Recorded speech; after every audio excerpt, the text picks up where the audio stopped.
es como una llave que al entrar van a querer, tienen, o sea, en una llave, o bueno, en un cerrojo, hay varias llaves. El receptor antagonista con el agonista van a querer entrar ambas. Pero primero, en un cerrojo libre la llave, no sería seguro. claro, pero en un cerrojo hay candados varias chinos que llaves. los mira feo y se abren. Hay varias llaves en un cerrojo, ¿sí? Porque hay varias llavecitas. No, uno puede, tiene que haber una sola llave. No, en un cerrojito siempre, o bueno, en un candado se podría decir, hay varias llavecitas. Sí. No puede haber varias llaves, si no, no hay seguridad. No entiendo su ejemplo, no entiendo qué es lo que quiere explicar. De repente no se está expresando de mejor manera. En lo que es competitivo, el antagonista con el agonista, hay una pequeña espacio. El primero que va a ingresar es el antagonista.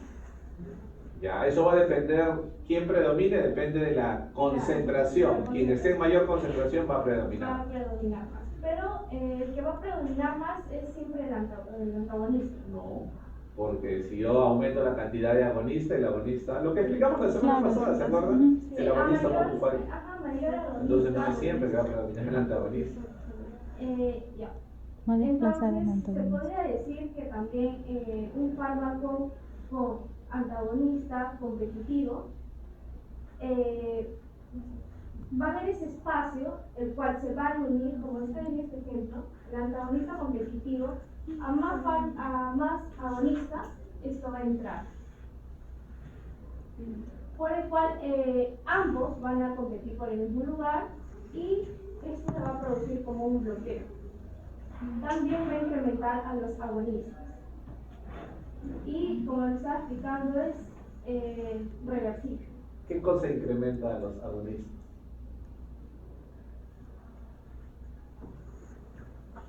No entiendo ese incrementa a los agonistas. ¿Qué cosa incrementa a los agonistas? Dirá que incrementa al agonista para incrementar más desplazar, agonistas, van a entrar, para como que va a desplazar al ingresar más. antagonista. O sea, van a competir. No ingresa, no se une a la superficie extracelular del receptor. Entonces, lo correcto es simplemente puntualizar como hicimos en la sesión anterior, ¿no? Tanto agonista y antagonista competitivo se unen al sitio activo del receptor. Se puede unir al sitio activo del receptor. ¿Quién va a predominar? El que esté en mayor concentración. Si tengo más cantidad de antagonista, el receptor va a estar bloqueado y no se va a poder unir el agonista. Pero si tengo más cantidad de agonista, el agonista desplaza al antagonista y nuevamente se activa el receptor. Por eso se llama competitivo, porque hay la posibilidad de competencia según el que predomine en concentración. No puede desplazar. ¿Ya? Ok, siguiente. Si tuvieran que ser fuertes. Bueno, los ejemplos están como antagonista la morfina, el agonista competitivo es el naloxona. Al revés, ¿no? Agonista es la morfina y antagonista es la naloxona. Claro, porque ahí dice agonista y nuevamente agonista. Antagonista. Claro, el antagonista competitivo es la naloxona. Y el receptor es el opioide. Ajá. Agonista acetilcolina y su antagonista competitivo es la atropina, el receptor colinérgico. Ya, ok.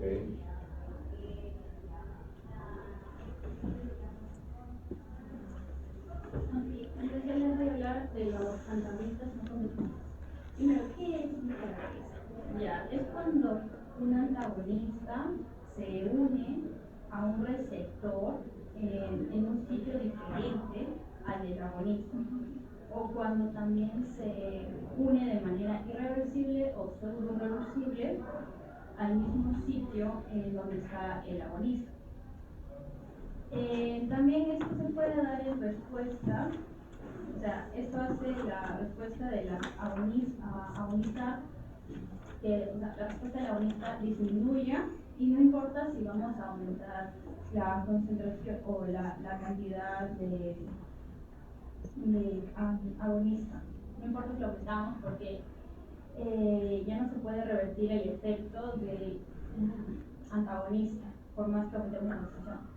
Un ejemplo sería, por ejemplo, el antagonista del receptor del NMDA en el cerebro cuando se une a un sitio diferente a la unión del glutamato, reduciendo la respuesta del receptor del NMDA sin competir directamente con el glutamato.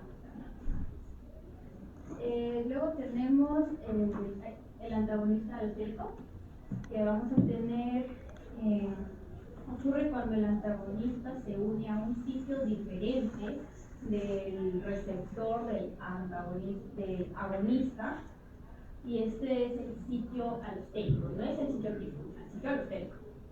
Esto disminuye la afinidad del receptor, o también puede ser el receptor por el agonista, o también puede ser al revés, potencia los efectos del agonista.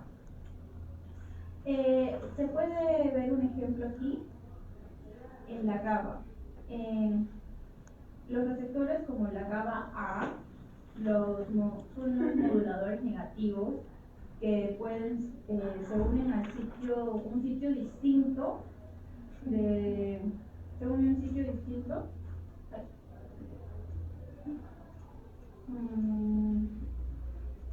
distinto del receptor, lo que hace que se neutralice o se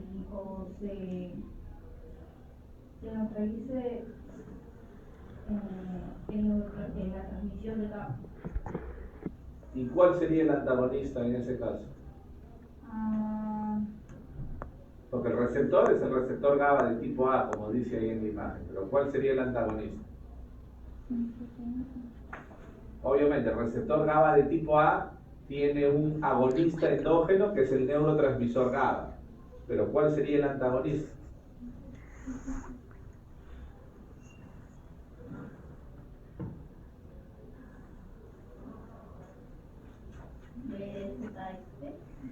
Las benzodiazepinas no son ni agonistas ni antagonistas. Las benzodiazepinas son un tipo distinto de acción, que es un modulador positivo. Modulan favorablemente la acción del receptor, pero no es una acción alostérica. O sea, lo modulan, van a facilitar la actividad del receptor. Pero si queremos hablar de un antagonista alostérico, no hay ahí, no está. Ahí en su gráfico al menos no está esquematizado. ¿Tiene algún otro ejemplo de antagonista alostérico? Les dijimos uno la semana pasada, ¿se acuerdan? ¿Cuál es el ejemplo que dimos de antagonista alostérico?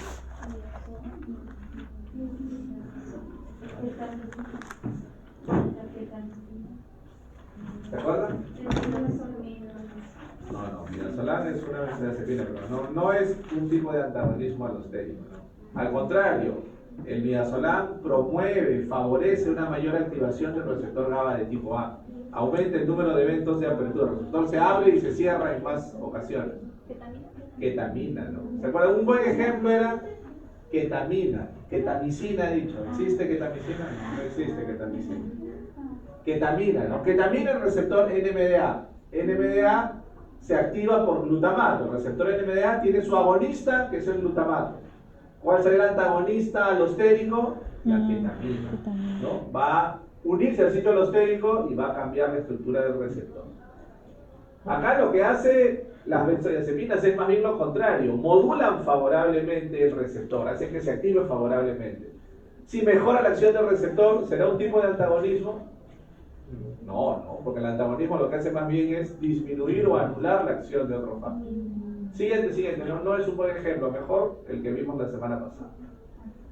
Pero tenemos los antagonistas químicos, y esto ocurre cuando hay dos sustancias que se interactúan entre sí. ¿Cuáles son estas sustancias? Son el antagonista y el agonista. Estas reaccionan de manera directa, neutralizando o eliminando las funciones de ambas, sin unirse en un receptor. Este antagonista se basa en una interacción química entre las moléculas involucradas. Un ejemplo sería con el tiosolato de sodio, tiosulfato de sodio, por una intoxicación con cianuro. Esto hace que este antibiótico Este diclorotesuro se va a reaccionar químicamente con el cianuro, convirtiéndolo en una sustancia menos tóxica, lo que el cuerpo puede neutralizar y se va a eliminar. O sea, sería el tóxico, el cianuro, que sería el que va a causar daño. Y el antídoto sería el tiosulfato de sodio, ¿no? Que es un ejemplo también de antagonismo químico. ¿Ya? Ok.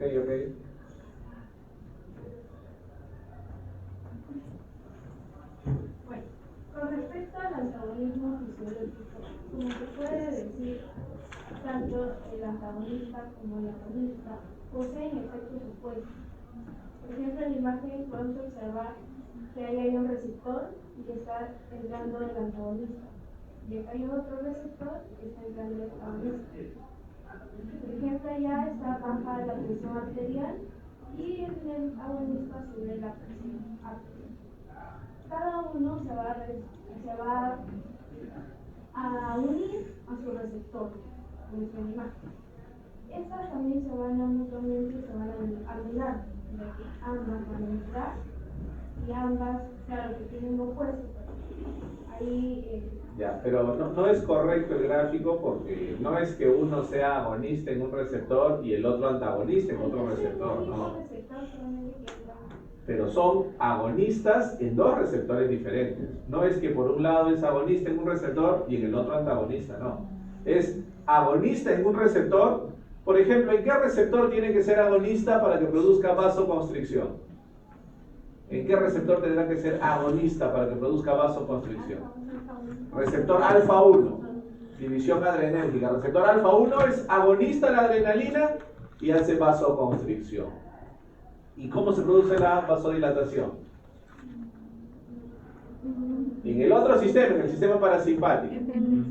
El receptor muscarínico M3, la acetilcolina es agonista en ese receptor M3 y produce vasodilatación. Entonces, receptores diferentes, pero en ambos son agonistas. Ahí el gráfico como que no está correcto, ¿no? Receptores opuestos en receptores, ¿no?, distintos, sistema simpático, sistema parasimpático, efectos opuestos en receptores diferentes. Pero en ambos casos, cada molécula es agonista en su receptor. Cuando investigué decían así, uno era agonista y el otro era antagonista. Por eso que... No es así, porque ahí dice antagonista en receptor, no es antagonista en receptor. ¿Dónde encontró eso, señorita? Busqué videos, los videos estaban. Cualquier persona sube un video, ¿no? Eso no es confiable, ¿no? Confiable es un artículo, un libro, ¿no? No es confiable. ¿Ver un video? A ver, siguiente. Mejor que quede el ejemplo como lo hemos mencionado. Bueno, en la conclusión, podemos decir que tiene mucha importancia comprender los diferentes mecanismos que se van a utilizar en cada fármaco. En el antagonista en su diversa forma va a jugar un papel importante, y es importante también en el mantenimiento del equilibrio fisiológico a las respuestas de los estímulos externos.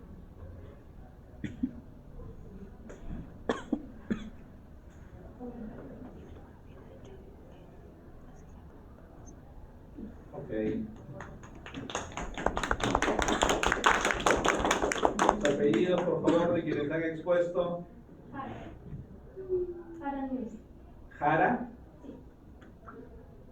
Luciana Jara. ¿Y quién más? Cuadrado. Yanela Cuadrado, ¿verdad, señorita? ¿Ya? Ok. Pero jóvenes, tomamos un pequeño receso, unos 10 minutos, y regresamos para la presentación de artículos. ¿Sí? Así, sí,